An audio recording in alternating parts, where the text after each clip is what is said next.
everybody.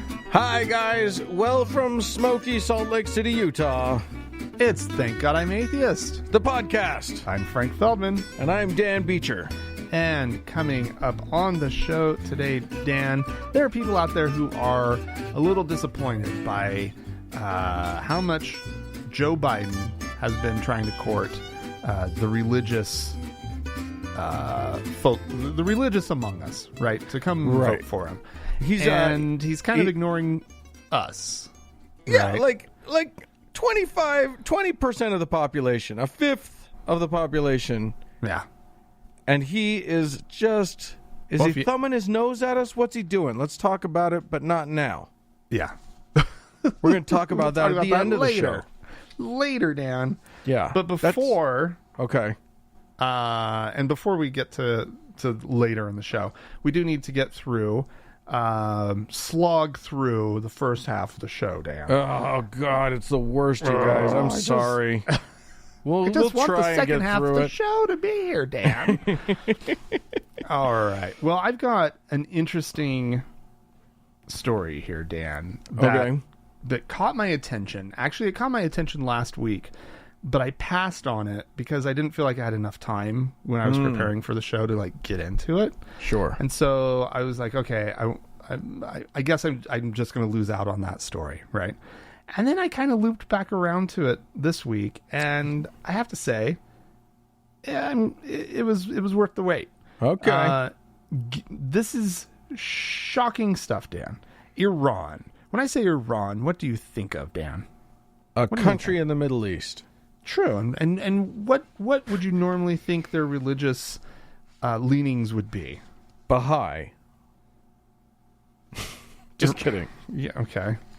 I would think that their religious leanings are largely Muslim. Yeah, one would think, right? Yeah. Especially Iran, because, I mean, this is Yeah. this is a totalitarian Muslim nation, right? Yeah, they don't like to give people many options. Yeah, no. You after the Islamic Revolution in 1979, Iran has been officially Muslim, right? And they do not recognize other religious groups. Yeah, they're kind of grumpy about it. Yeah. So, whenever Iran, the government, has sort of polled the people, including in recent censuses, they don't necessarily get a good, well, I guess I might say honest responses on the topic of religion, because they bother asking, right? Right. But according to the most recent Iranian census, 99.5% of the population is Muslim. Well, sure. Looky there, right? Right. However, a group of researchers calling themselves the Group for Analyzing and Measuring Attitudes in Iran has conducted an online survey because they realize you can't go door to door and ask people about their religious leanings in that country because of because people aren't stupid. They know they're not safe. Exactly. They know the correct answer, and they say it, right? So they went to great lengths to design an online survey.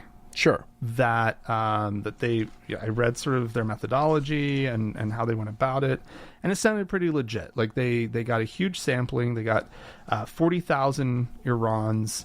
40,000 Irans. That's a lot of Irans. Too many Irans. Yeah. But a sample of 40,000, and they really worked through the data to make sure it was really clean and weighted and balanced to really represent the population. Sure. And they feel like they really achieved that.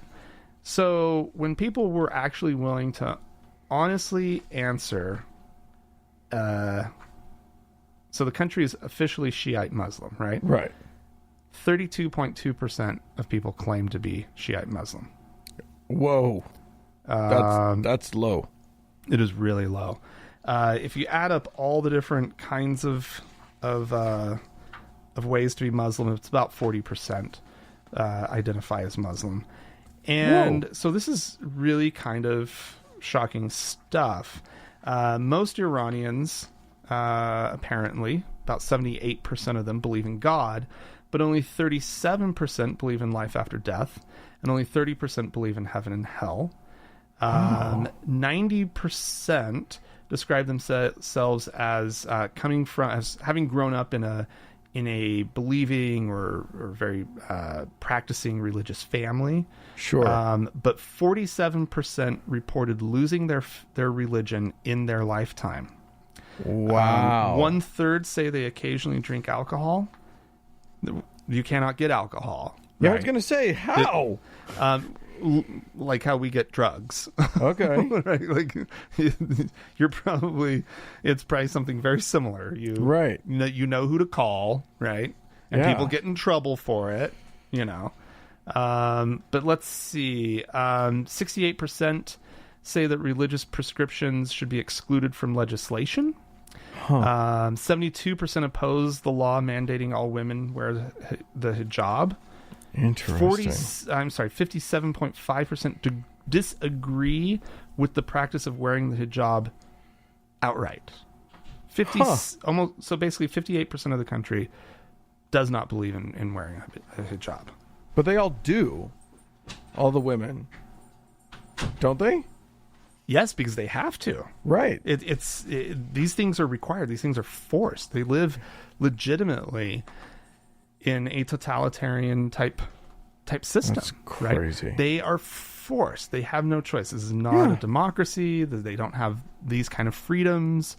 And so, but we've been seeing, I haven't seen any really all that recently, but over the past few years, there have been these moments where there'll be like a bunch of women who will like stand on a corner and take their hijab off, right? And they'll kind of hold it above them and let people, see them, see their hairs, which has got to be a terrifying moment. It's got to be terrifying. But get this, Dan. What percentage do you think identify as atheist? Oh, man. I'll bet it's high. I'll bet it's like 20% or something. Atheist is 8.8%. Agnostic is 5.8%. And then they have the none category. People, same as here, right? Right. However, they're not fitting atheist and agnostic in with the nuns like they do typically here, right? These are just people who just, they don't affiliate. Right. 22.2%. Interesting. So I feel like I was kind of like, atheist is one thing, but I feel like I was pretty much You were absolutely, yes, Dan, you were 100% correct.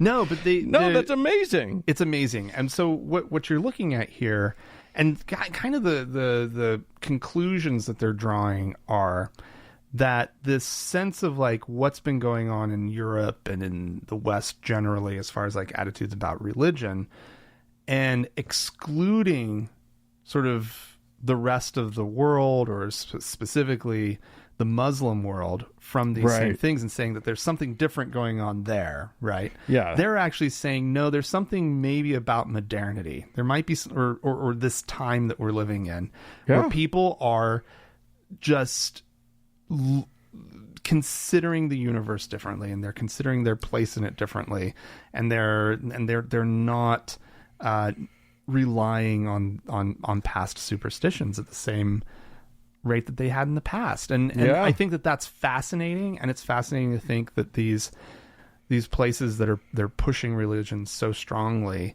like the moment that you let people be honest. Like, I would love to do a similar type survey all over the world. Yeah. It would be fascinating to find out. And even in places like Utah. Yeah. like how much do the people down in Utah County really believe in Mormonism? Yeah. Right? And I'd love to know. That's the thing, because I read, it's not enough to just read a study. Like when Pew comes out with a study and they say this many people are this and this many people are that, and here are the percentages and whatever.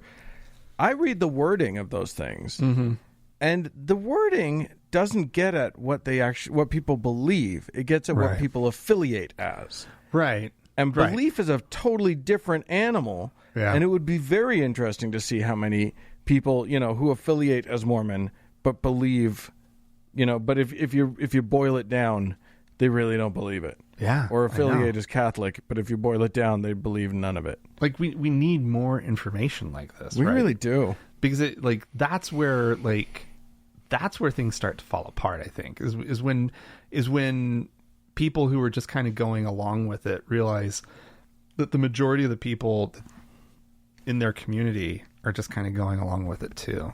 Yeah. Right. That seems like that's the moment that it starts to really break and fall apart. Hopefully. Yeah, it seems important. Yeah. There you go. All right. Well, I am the day that this recording is dropping. So if you're listening to this on Saturday, today is Rosh Hashanah. Oh, the Jewish holiday of Rosh Hashanah. And happy Rosh Hashanah to any Jews who are listening. Here's the thing. There's a tradition in these United States of the President of the United States having kind of a friendly phone call with Jewish leaders in America. Oh, no. To sort of wish them Rosh Hashanah is the traditional New Year, I think. I think that's what it is, right? Anyway, it's a holiday. I have no idea. It's a very big holiday. So Donald Trump, not one. He loves the Jews. They're his favorite people. That's not true. But he does have a son-in-law who's one. Anyway, he had this 20-minute call with leaders in the American Jewish community, which he signed off with an interesting. First of all, he spent a significant amount of that 20 minutes campaigning, basically saying you need to convince all of your people to vote for me, which that's not what that call is supposed to be about, and also is illegal for him to be campaigning from the White House, but fuck it, whatever. He gets to do illegal things. That's what everybody has decided at this point. However, he said things like, here's a quote, "I have to say this, whatever you can do in terms of November 3rd is going to be very important, because if we don't win, Israel is in big trouble." Oh, my God. Yeah. Yeah, it's he also claimed that the United States paid Israel $4.2 billion in assistance, which is not true. It was actually $3.8 billion, and that comes from a deal that was brokered by Barack Obama. But fine, whatever.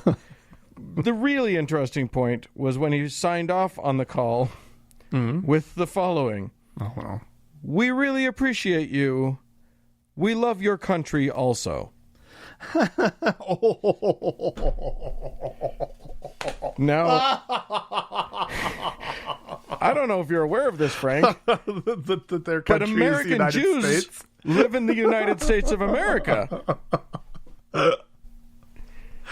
I mean, unless he's talking to all dual citizens there, yeah.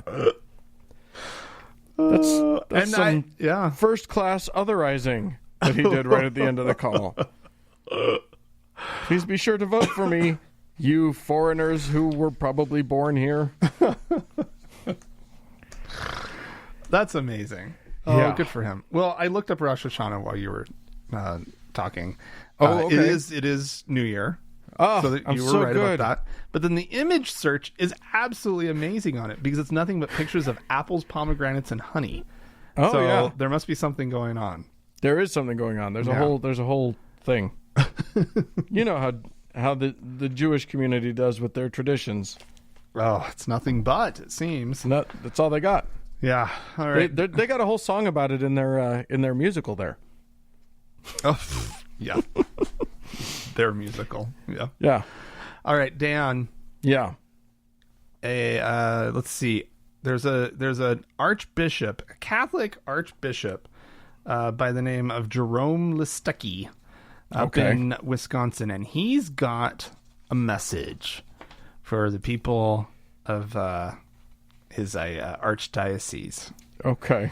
And I'm not going to love this, am I? He's being perfectly clear because during the last 6 months of COVID-19, they had a special dispensation to skip mass. Oh, it was allowed, sure, but that dispensation is ending. That's over, and he wants everybody to know that it is a grave sin, quote, grave sin, to not attend mass once a week on Sunday. You must. He says it will be the responsibilities of those who are capable and not prohibited by other circumstances to attend Sunday mass. Those who deliberately fail to attend Sunday mass commit a grave sin. Which of came getting sick as news to everybody who's ever been a Catholic. He says fear of getting sick in and of itself does not excuse someone from the obligation. He says, of course, like if you are sick or have pre-existing conditions, you can stay home. Or if you're really, really, really old. But I don't like it. He's not happy with that. The archdiocese has been live streaming services. But he says that remote viewing does not fulfill a Catholic Sunday obligation. Oh, he's poor Catholics. Very, very concerned. So, my gosh, this last Christmas, you'll remember that I spent in Spain, and on Christmas Eve / day. Where will you be spending this Christmas, Dan? Oh, in hell. Where I live now. That's not nice. So I was in Spain, and there was a midnight mass, this Catholic midnight mass, and we're there with our friends who have whose 2 teenage daughters came with. So, and they had never been outside of the U.S. They had never really spent much time outside of just rural or southern Utah, much smaller town Utah. Oh, really? Okay. So, this was about exposing them to stuff. So we decided to pressure them into coming to midnight mass just so that they'd be exposed. Now, there's, going to mass is one thing. Going to mass in a different language is a totally other thing too. So there was a lot involved. I don't think understanding the language helps much. It doesn't. It really doesn't. But boy, the one girl that we convinced to come and watch it, she was very sweet about it, but yeah, she was not pleased with that moment. Oh my God, that's funny. All right. Well, listen. I don't know if you know this, but some companies are still making advertisements, like for television, etc. Really? It seems weird. Okay. But there are still video advertisements in the world, and one of those companies is Dole, with the fruit company, which has been marketing. They have little individual fruit cups that they call fruit bowls. They're just little individually packed. You can take them on the go and then open them up and have some fruit. And they call them fruit bowls. Oh, that sounds nice. Oh, yeah, healthy, sure. Healthy snack. Absolutely. Fruit to go. Because the one thing about fruit is it's always been hard to travel with it. It doesn't travel well. Especially it's like oranges. It's not like fruit comes in its own little travel container or whatever. Yeah, but I'm glad they've put other packaging on it. Cool. Because a peel doesn't count. It has to be plastic. Anyway, so Dole's marketing their fruit bowls with a cute little campaign that is it's basically about adults who are trapped at home with kids because of COVID and whatever.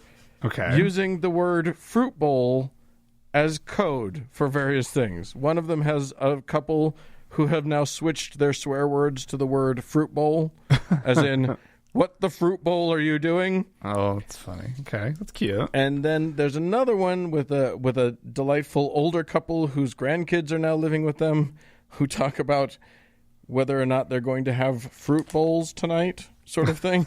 And the kids are like, "Can I have a fruit bowl?" Okay. Which, it's very cute. It ends with the conclusion of that one is, "We've been eating a lot of fruit bowls. We haven't been having a lot of fruit bowls." Anyway, it's a cute campaign. And the third one is a lesbian couple who are talking about the kids and how they're, when they want to complain about their kids, they're talking about fruit bowls. Anyway,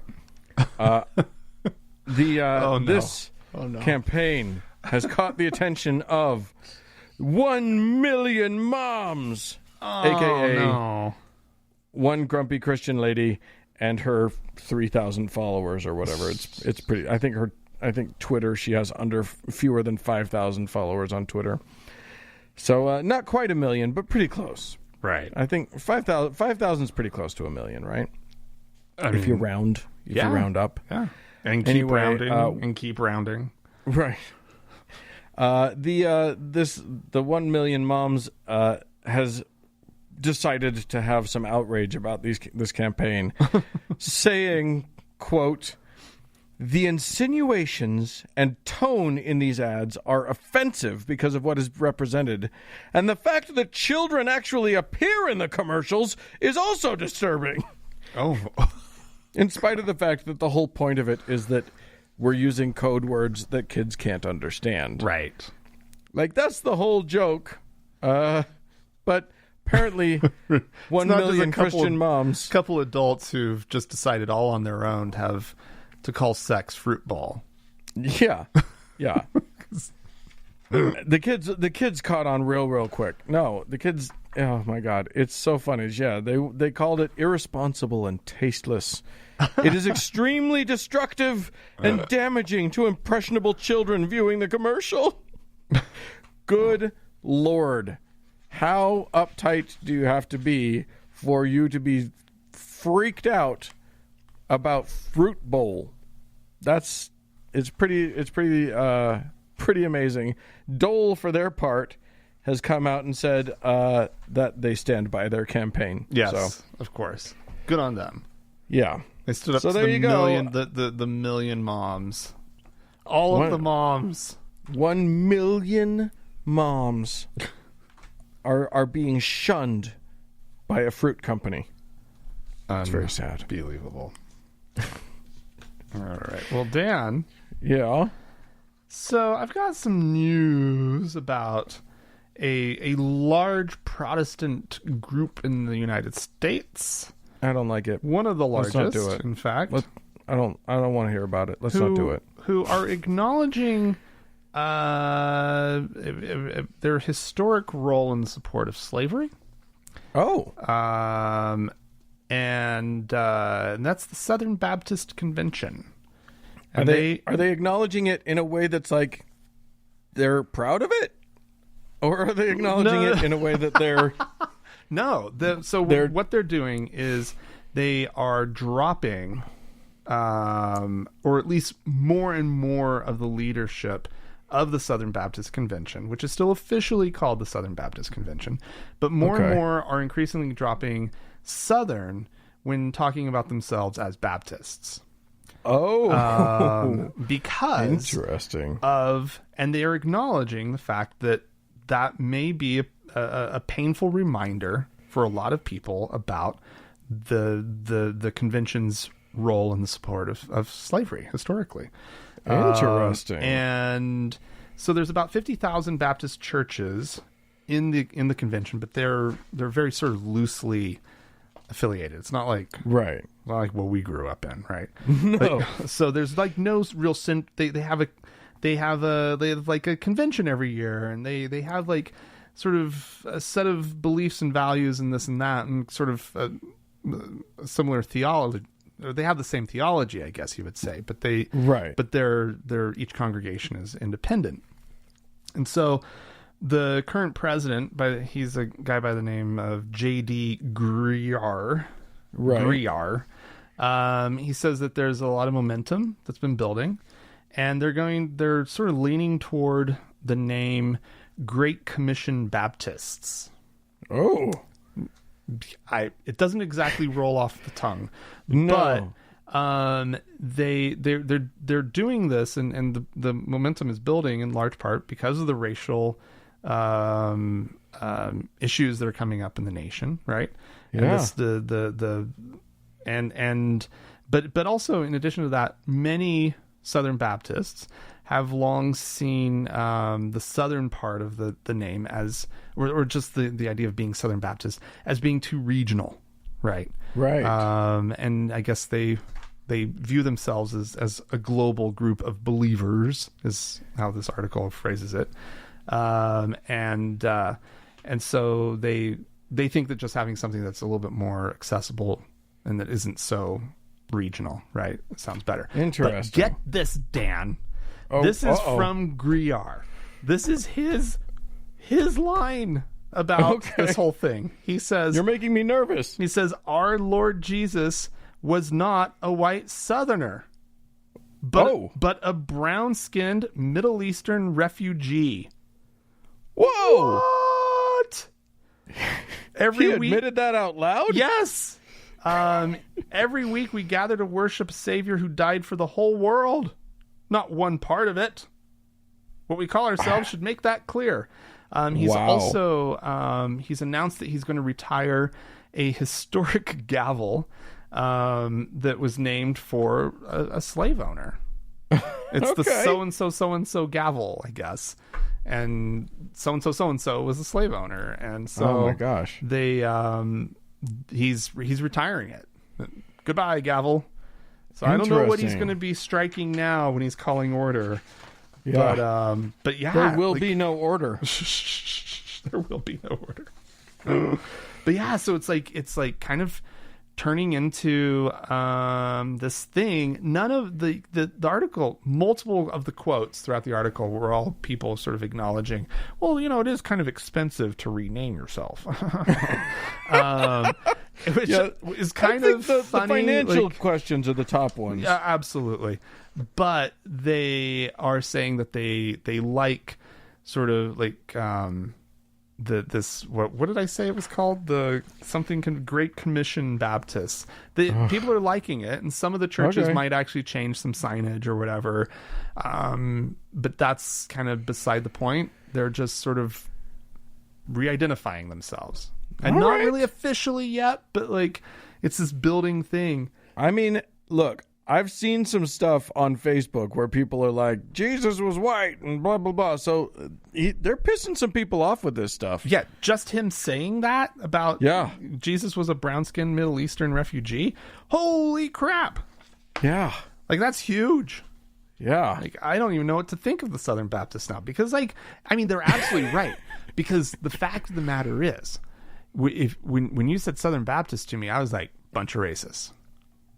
Bunch of fucking racists. I thought that was their whole thing. I thought it was too. I thought but that was apparently the basis of their theology. I know, but apparently it's not. All right. So you learn something. Well, we'll see. I learned something. This is crazy. I think it still is. I don't buy it. I think it's still, they're still racist. All right. Well, I'm going to bring it all home now. Good. And tell our listeners the story of one Steve Urquhart, who... Spell Urquhart for everybody. Urquhart. Boy, it's a mess of a name. Hey, that's probably like a German thing or something. I don't know. Anyway, old Steve, he spent 10 years in the Utah State Legislature. Mm-hmm. He was in the Utah House for a while, and then became a Utah State Senator. And in that time was known as a very sort of down the line, very conservative Republican lawmaker. Yeah. A champion of school vouchers, voted against a hate crime bill at one point. Okay. So like kind of your standard Mormon Republican dickhead. And then things got a little bit weird. He started to change some of his opinions. He became, for instance, he became for he sort of started fighting for LGBTQ rights. Yeah, and sponsored the state's anti-discrimination law, and also was like a proponent of the legalization of medical marijuana and stuff. So like he started to get a little squishy around the corners in terms of his conservative bona fides.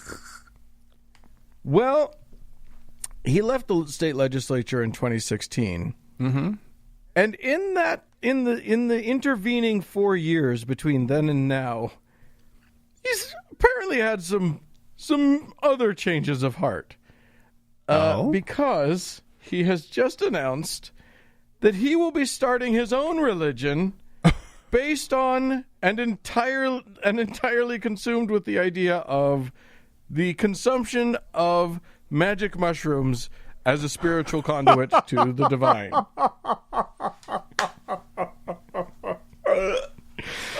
Oh my goodness. What happened to Steve Urquhart? He apparently had a life-altering experience trying an ayahuasca ceremony in Amsterdam, and learned all about psychotropic drugs. And let me tell you something, he's on board. Literally, he's calling his new church the Divine Assembly. Oh my! And it is centered on psilocybin, which is the drug in mushrooms. Yeah. And he's thought about it too, man. He's a lawmaker, so he's gone through the process of figuring out how to do this. So his church will not supply the mushrooms. Oh, okay. But they do hope to provide cover for those who want to use them as a sacrament of a church. Wow. So, my God. I don't know what the legal ramifications will be. Obviously, magic mushrooms are not legal in this state or in this country, which is why you and I have never done them. Never. So we'll see. We'll see. I mean, there is precedent for the use of controlled substances in a religion. There are Native American religions that are allowed to use peyote, for example. Yeah. We'll see. Wow. That's a hell of a turnaround there, Steve. Oh boy, somebody needs to make a movie. Wow, this guy.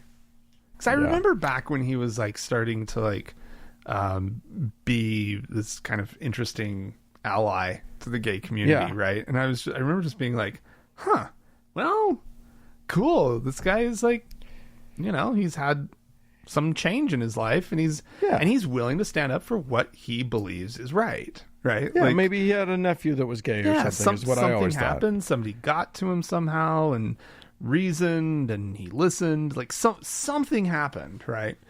And he befriended somebody, or somebody befriended him. Like whatever it was, right? Like, and it's just like, wow, this guy he's had a ride. Yeah, he's had a wild ride. I believe the word you're looking for is trip. Oh, that's awesome. So there you go. Try mushrooms, you guys. It'll bring you to God. I mean, it's an amazing experience, or can be, Yeah, one which you and I have never tried, of course. Never. But it can certainly not but it can together be. that one time that was really cool. No, never, Dan. Yeah. Well, kids, if you have never tried mushrooms and would like to tell us about it, you can write into us, podcast@thankgodimatheist.com. Or call and leave us a voicemail message. The telephone number is 424-666-8442. Stick around, guys. There's more show coming up.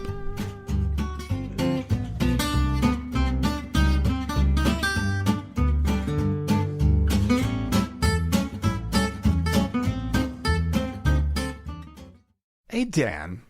Yeah.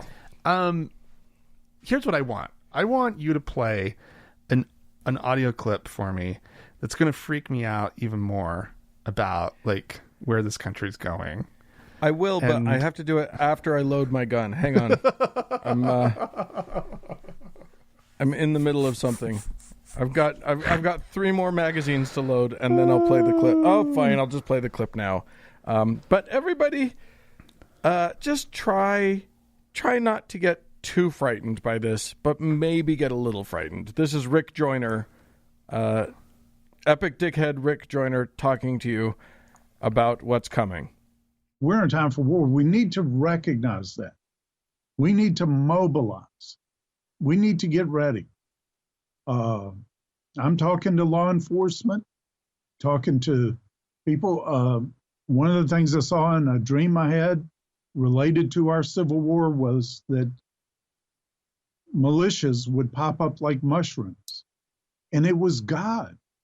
These were good militias. We need to recognize the times, need to be prepared for them. If God's people don't become a part of the militia movements, the good militia, the bad people will take them over. And we have so often abdicated territory to the enemy because we didn't want to get into something. Well, Jesus himself said, there's going to be a time when you need to sell your coat and buy a sword. Now, that was a physical weapon of their day.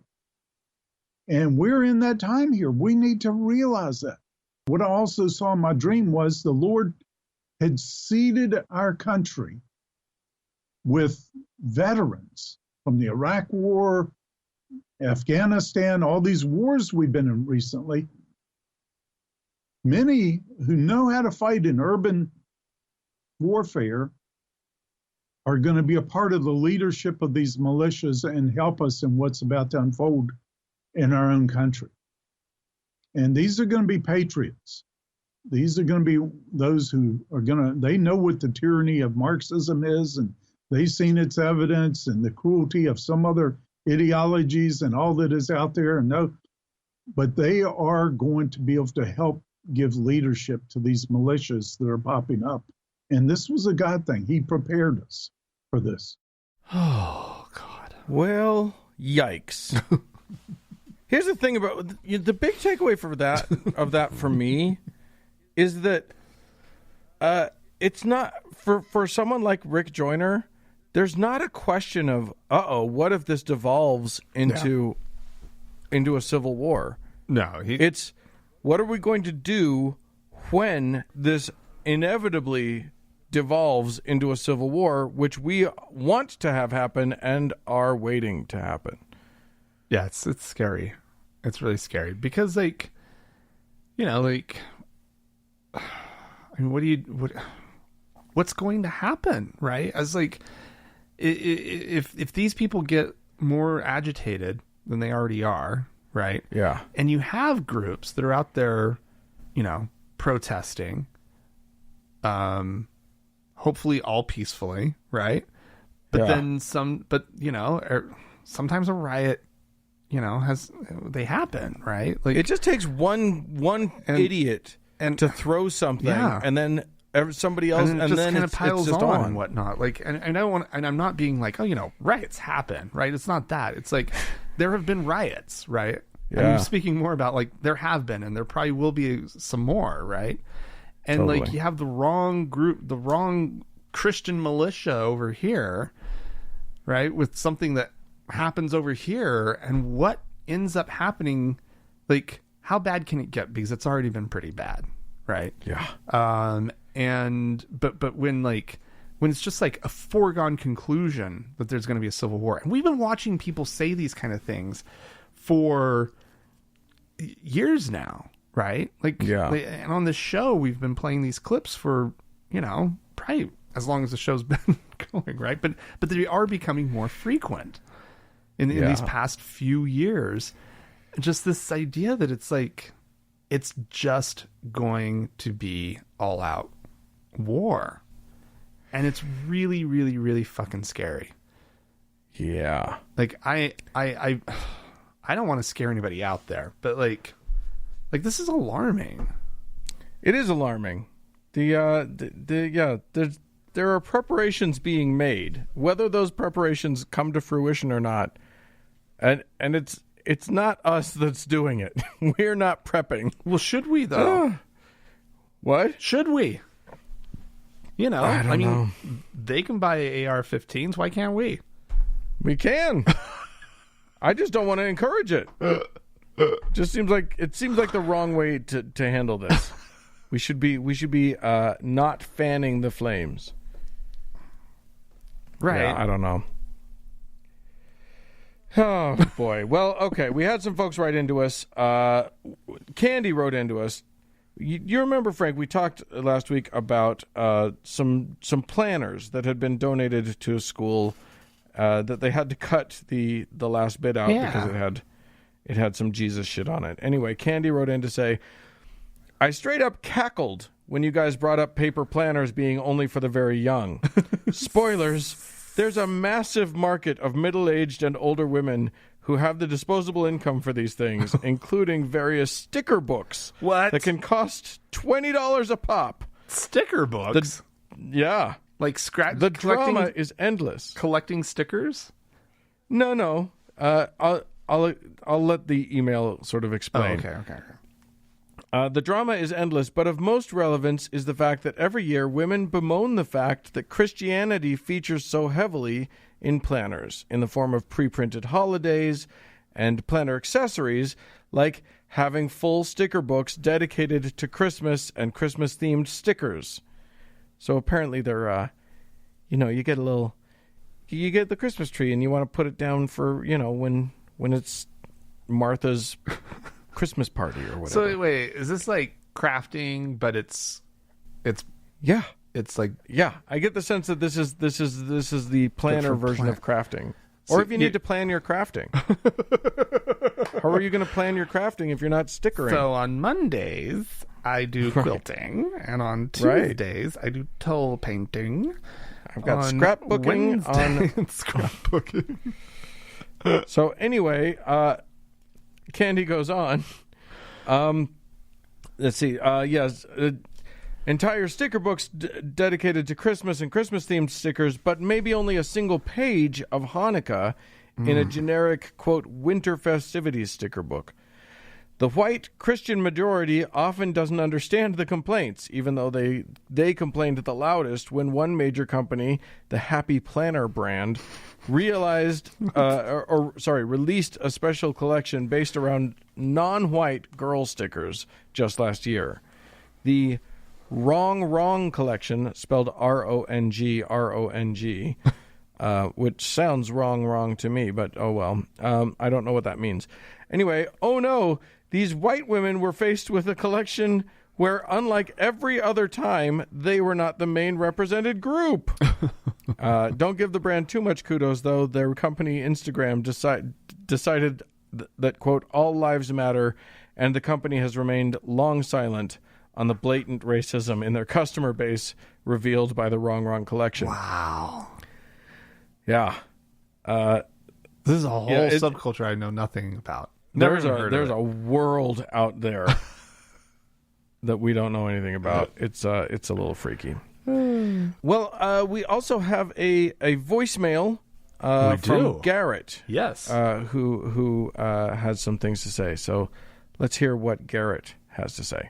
Hey, Frank and Dan. This is Garrett from Houston. I was listening to an older episode of yours, or a relatively recent episode of yours, where you were talking about how activist atheism has really kind of gone on the back burner recently with the rise of all of the political issues that we're having today.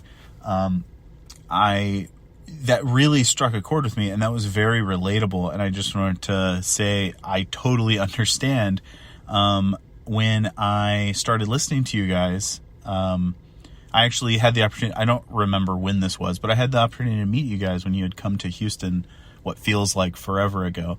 And around that time, I had found your show and I was listening for a while, but also I was listening to like the Atheist Experience, and I was listening to a lot of other more like philosophical atheist debates and things like that really getting a hold on kind of like where I fell on the atheist spectrum, I suppose, and getting familiar with like logical arguments and reasoning and a lot of stuff like that. And I was really strong and really into it, and I was consuming so much anti-theist, anti-religious stuff because it was so strong. It was such like a important thing in my life at the time, and it really fell away. And I don't know how long I was really into that, but it really did fall away, and I became just a pretty like normal dude after that. And I fell more into more like standard traditional politics and stuff, and really consuming a lot of news and things like that. So when you guys said that the atheist thing has or the importance of atheism in our, I guess, lives has fallen away a little bit, that really, like I said, it really struck a chord with me. And I wanted to ask you guys why you think that is. Do you think that it's atheism and the separation of church and state and things like that is still very important, or do you think things have fallen in our favor a little bit over the years? What's your take on that? Thanks. Well, thanks, Garrett. Yeah. That's a really interesting question. Yeah. Well, I don't. Do you remember how long ago this conversation we had was? No. I don't specifically remember or exactly what he's talking about, but I get the sentiment of. I literally forget what we said the moment after we stopped recording. I have no idea when we said ridiculous. anything. But here's the deal. Like, I think that I probably did kind of feel, that way at one point. And I think that, like, there is, like, this thing where, like, the movement, the sort of the atheist movement, or at least sort of the expansion of, like, non-belief in this country is going forward at such an incredible rate, right? That I think that the urgency to be, like, really active maybe has fallen away for a lot of us, maybe, right? Because it just feels like almost like a foregone conclusion that we're just going to continue to grow and whatnot. However, I would say that with the current political landscape of this country, there's a lot to be really concerned about as radically conservative Christians are being, appointed to judicial, to the bench throughout the federal government. Lifetime appointments. Yeah, and it's just like, it's really fucking scary and quite awful, because here they are, they're going to have all of these seriously, like, rabid conservatives, and they're going to be making decisions on these cases that are coming before them for a long time. The only thing, right, it is 3 branches of government, and so, like, if things really do shift, hopefully the 2 other branches are outweighing the judiciary as much as possible. Yeah. But, we know that that's not always really how it works. It's nuts. But Garrett, I hear you. Like, I think there's a maturing that we all do, right? Or maybe it's not maturing, but there's an evolution that happens, right? As we kind of come out and recognize how we feel about, religion, or, we just accept our own atheism or whatever it is. There's a fervor, right? Like, especially if you came from something conservative, you feel like you've been lied to your whole life, and you want to tear down the whole thing, and you want to learn every nasty thing about religion you can. And then, like, maybe you get into more like, I need to learn how to, like, reason and think and, on my own. Yeah, because you weren't taught that when you were young. And then you hit this point where you're just like, well, I'm just a human being, and I want to just live my life. Yeah, exactly. Yeah. And so yeah, that sounds like a great path that you've been on, but yeah. What do you think, Dan? I don't know, man. I think right now, I think it's an important, I still think that, like, the whole, our people are still not treated well by society currently. Most societies in the world, actually. Right. And that's a problem. But right now, it feels like there are more immediate fish to fry. Like, the era of Donald Trump has revealed, like, you know, I'll put us on a back burner so that the Black Lives Matter thing can step forward a little bit more, you know, because we can always fly under the radar. An atheist can always sort of just not tell people, and it's fine. And that's shitty. It's shitty. It sucks. Right. To be surrounded by believers and not be able to, like, be yourself. But yeah, I hear what you're saying as far as, like, your safety and, you know, maybe your job or whatever. But yeah, you're right. But you know, I feel like the time is coming when we're going to have to start demanding some stuff. I agree. I feel like our numbers are big enough and our and the infractions are egregious enough that we are going to have to start demanding some respect pretty quick here. Absolutely. All right. We'll see. All right. I'm not sure if that answers the question or not. Anyway, we have some folks to thank. I'm going to start us off. Oh, great. We have a few people who gave us one-time donations. So thanks so much to Douglas for your one-time donation. And Andrew bought us a cup of coffee. Thank you so much, Andrew. That's fantastic. Thank you.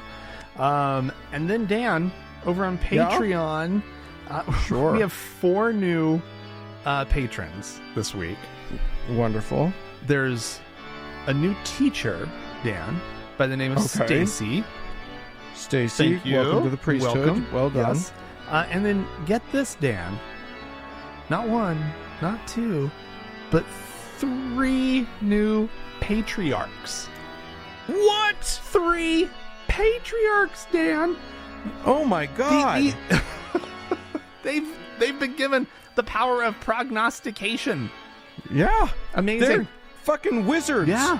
We got some wizards up in the house. So we have Revan, Scott, and Daniel, who are the 3 patriarchs, Dan. Oh my God. Amazing.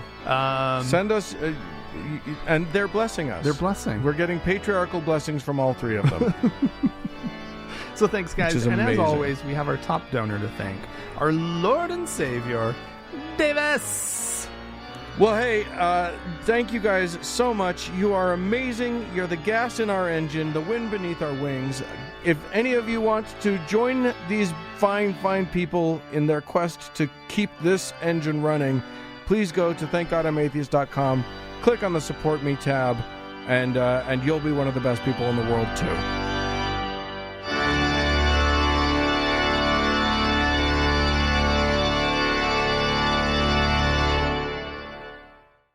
Hey, Dan. Yes? There is a, maybe you've heard, an election going on this year for student body? President of the United States. No, Dan. Oh, President Dan, of the United States. That sounds important. It kind of is. Especially because we've got to get Ding Dong out of the office. Oh, my God. You guys, but anyway, we have to get him out. Do whatever you can. He has to. But I was thinking, because I saw a headline today, and it was something about, like, you know, both Biden and Trump shun nuns, right? Oh, like N-O-N-E-S. N-O-N-E-S, Not right? little old ladies in habits, but no, I mean, it's us. It's a given that Trump's going to shun actual nuns. Right. I'd be shocked if Biden did. But nonetheless, and it was kind of this outrage piece about, like, why atheists and agnostics, like, should feel a little snubbed by Biden, right? Sure. And I'm just like, well, do I feel snubbed? That he's like, trying desperately, like, he's got my vote, right? And he's probably got most atheist votes. Like, and I honestly was just kind of like, I feel like giving him a pass. But what do you think? Like, should we be, like, is it just so easy as that? Like, because like the voicemail that we just heard, you know, before the break from Garrett. And like we were saying, like, there does seem to be bigger fish to fry, but what about our movement, right? Like, when are we going to exert ourselves politically so that we do secure those things that are priorities for us, like separation of church and state, like saying fuck no prayer in schools ever. It's done, right? When do we get around to this? It's a valid question, and here's the thing: with a lot of guys, look, I think the goal here has to be to win, no matter what. It has to be to get Donald Trump out of the White House, come hell or high water. Yeah. And it's true that while atheists aren't a block, we're pretty reliable in as a Democratic vote. Yeah. There are plenty of conservative atheists, and boy, do they get mad online when we assume that they're not going to be. But yeah, I gotta say, Biden's a particularly tricky one, considering he has a pretty bad track record of saying out loud that people are sort of locked into voting for him.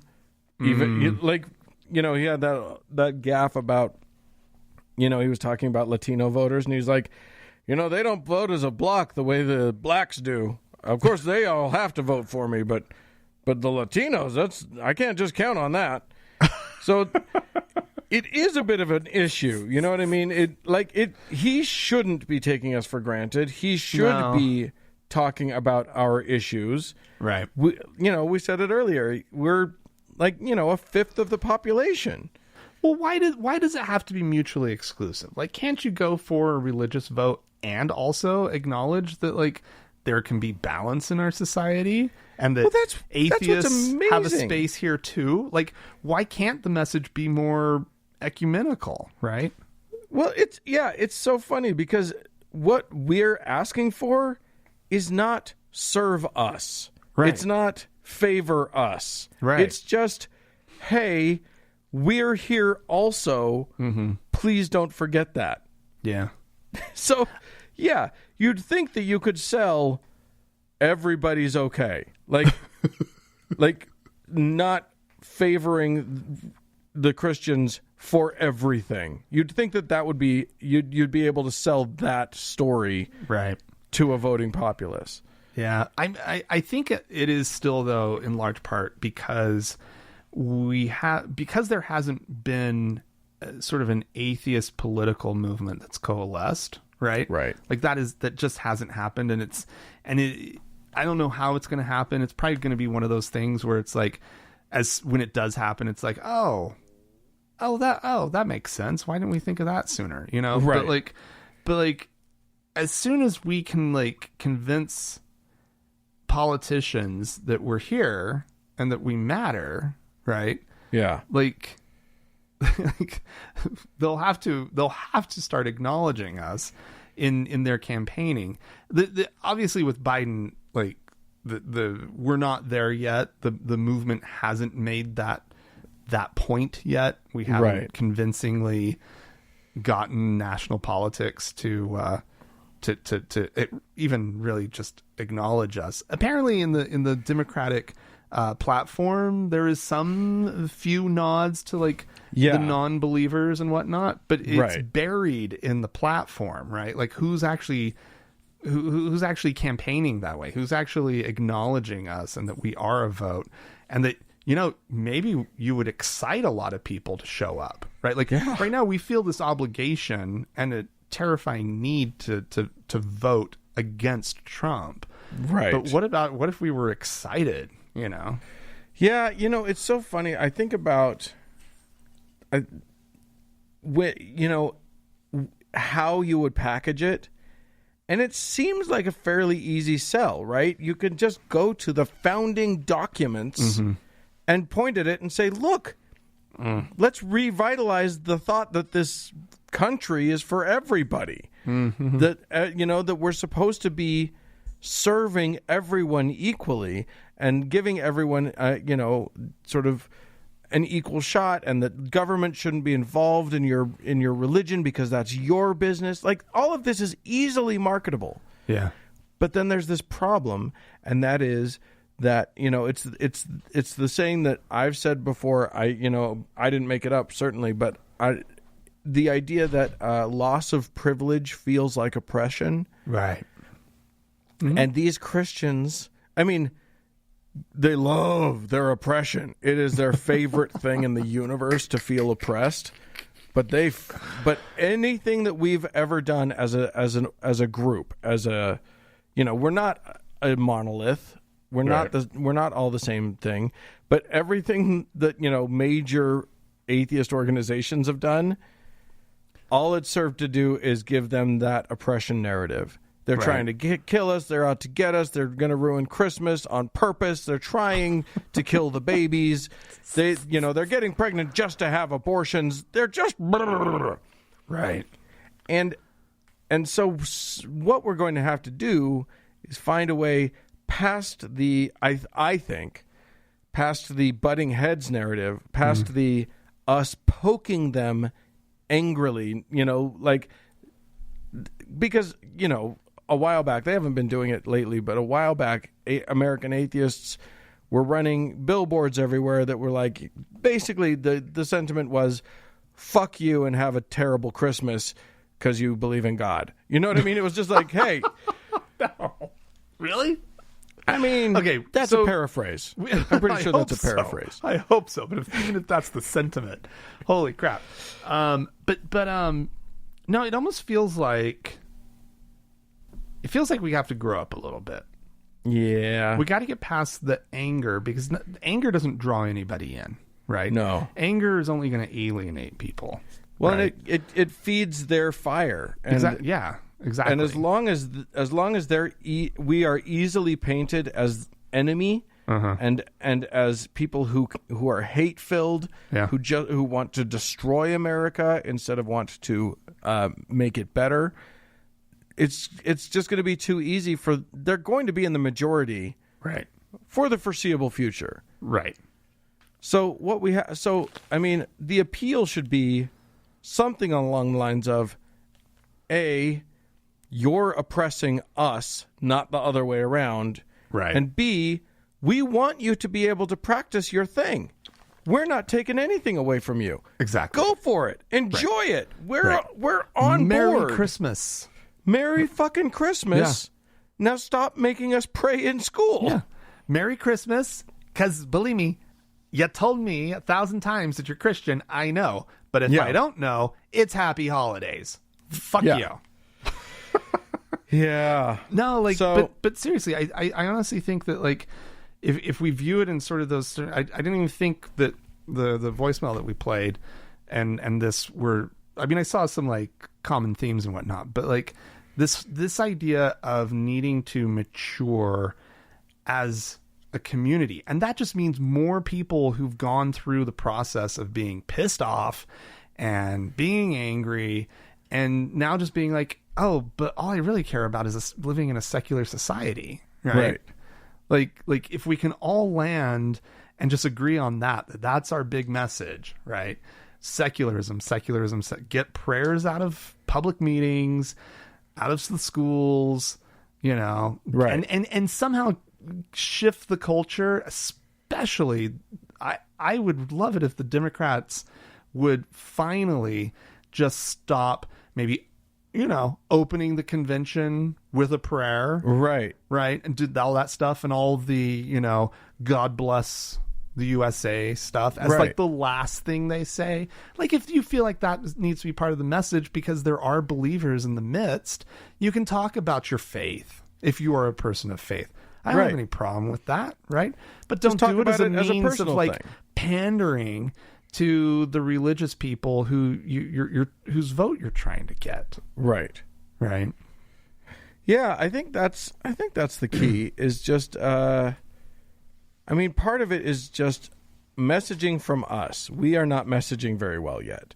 We haven't learned that lesson, and let them understand that what we want isn't change everything to fit us. We just want change everything to include us or to not exclude us. Yeah. And that's a totally different ask. Mm-hmm. I don't think we've made that clear as a group at all. Right. But I mean, if history, will